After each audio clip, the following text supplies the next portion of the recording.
Good news, మా daddy నా కోసం బైక్ కొన్నాడు రా. మీ డాడీ నీ కోసం బైక్ కొన్నాడు రా, మా డాడీ నా కోసం కారు కొన్నాడు. మరి మీ డాడీ ఏం కొన్నాడు రా? రే వీడికి బండి ఉందిరా. ఏం బండి రా? అదేరా వాళ్ళ నాన్న రిక్షారా. నానా నానా నాకు 2 లక్షలు కావాలి నాన్న, బైక్ కొనుక్కోవాలి.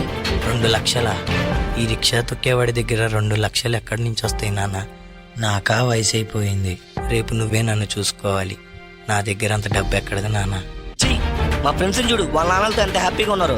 నువ్వు ఉన్నావు, నాకు పెట్టందే కాక రేపు నిన్ను కూడా నేనే చూడాలా. అలాంటి బతుకు ఉన్నా ఒకటే, లేకపోయినా ఒకటే. అసలు నీలాంటి కొడుకుగా పుట్టాను చూడు, నా దరిద్రం. చే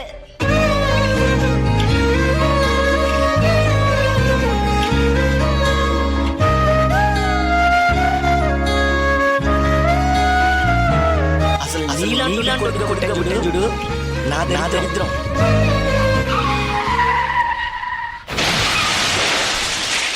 సారీ సార్, మీ ఫాదర్ ఇక లేరు. సార్ మీ నాన్నగారు మీ పేరు మీద 5 లక్షల పాలసీ తీసుకున్నారు, కలెక్ట్ చేసుకోండి. ఏదో లెటర్లో ఉందే. నాన్న, నువ్వు సంతోషంగా ఉండటమే నాకు కావాలి. అందరి తండ్రులాగా నిన్ను చూసుకున్నందుకు నన్ను క్షమిస్తావు కదా. ఇప్పుడు నీకు నచ్చిన బండి కొనుక్కో. నేను బ్రతికున్నప్పుడు ఇవ్వలేని సంతోషాన్ని నేను చనిపోయాక ఇస్తున్నాను. నీకన్నా నా ప్రాణమేమి ఎక్కువ కాదు నాన్న.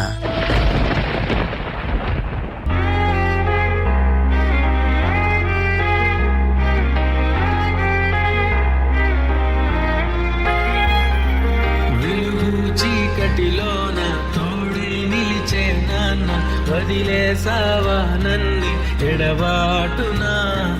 కసిరే వేదనలోన మసిలే ధైర్యం లేని పసివాణేలే ఇంకా ఎగమాటునా? మదిలో ఎంతో దిగులే ఉన్నా, నవ్వుతూ నన్నే పెంచావు నాన్న. కరిగే మైనం నువ్వవుతున్నా, నిసిలో వెలుగై నడిపావు నాన్న. అరే నీకు మీ అమ్మ అంటే ఇష్టమా, నానంటే ఇష్టమా? నాకు అమ్మే ఇష్టం రా, ఎందుకంటే 9 నెలలు మోసి జన్మనిచ్చింది. అందుకే నాన్నకంటే కొంచెం అమ్మే ఎక్కువ ఇష్టం. నాన్న ఎందుకో వెనకబడ్డాడు. అమ్మ 9 నెలలు మోస్తే నాన్న 25 ఏళ్ళు. రెండూ సమానమే అయినా నాన్న ఎందుకో వెనకబడ్డాడు. ఫోన్లోనూ అమ్మ పేరే, దెబ్బ తగిలినప్పుడు అమ్మా అని పిలవడే. మిగతా అప్పుడు గుర్తురానందుకు నాన్న ఎప్పుడైనా బాధపడ్డా? ఏమో, పిల్లల ప్రేమను పొందడంలో తరతరాలుగా నాన్నెందుకో వెనకబడ్డాడు. అమ్మకి మాకు బీరువా నిండా రంగురంగుల చీరలు బట్టలు, నాన్న బట్టలకు దండెం కూడా నిండదు. తనని తాను పట్టించుకోవడం రాని నాన్న ఎందుకో మాకు కూడా పట్టనంత వెనకబడ్డాడు. అమ్మకి అన్నో కొన్నో బంగారు నగలు, నాన్నకి బంగారం అంచున్న పట్టు పంచి ఒకటే. కుటుంబం కోసం ఎంత చేసినా తగిన గుర్తింపు తెచ్చుకోవడంలో నాన్నెందుకో పాపం బాగా వెనకబడ్డాడు. ఇష్టమైన కూర అని చెప్పి పిల్లలు మొత్తం తినేస్తే ఆ పూటకి పచ్చడి మెతుకులతోనే ఇష్టంగా తినే నాన్న. ఇద్దరి ప్రేమ ఒకటే అయినా మా అమ్మ కంటే నాన్న చాలా వెనకబడ్డాడు. నాన్న ఇలా వెనకబడిపోవడానికి కారణం ఆయన మా అందరికీ వెన్నెముక కావడమే. వెన్నెముక వెనక ఉండబట్టే కదా దన్నుగా నిలబడగలుగుతున్నాం. ఇదేనేమో నాన్న వెనకబడిపోవడానికి కారణం. నాన్న నన్ను క్షమించు నాన్న. కరుణిస్తే కను తెరిచాను, నడిపిస్తే నే నడిచాను, చూపిస్తే జగమెరిగాను.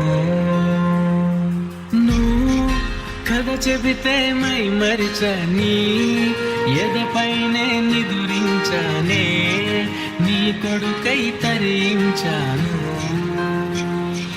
అరే రాజు, రారా క్రికెట్ ఆడదాం.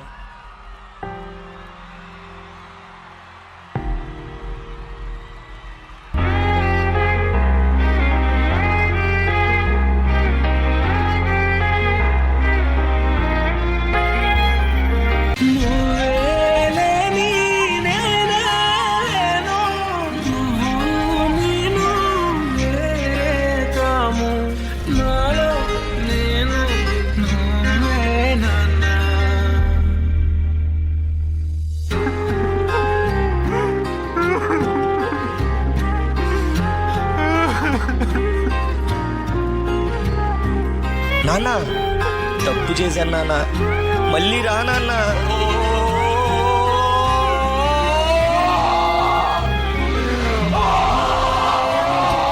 దిగులే ఉన్నా పెంచావు నాన్న, కరిగే మైనం అవుతున్నా, నిసిలో వెలుగై నడిపావు నాన్న. ఇలా తల్లిదండ్రులు పోయాక వాళ్ళ విలువ తెలుసుకుని ఎంత బాధపడినా వాళ్ళు వెనక్కి రారు. కాబట్టి తల్లిదండ్రులు ఉన్నప్పుడే వాళ్ళ విలువను తెలుసుకొని వాళ్ళని ఎంతో ప్రేమగా చూసుకోండి.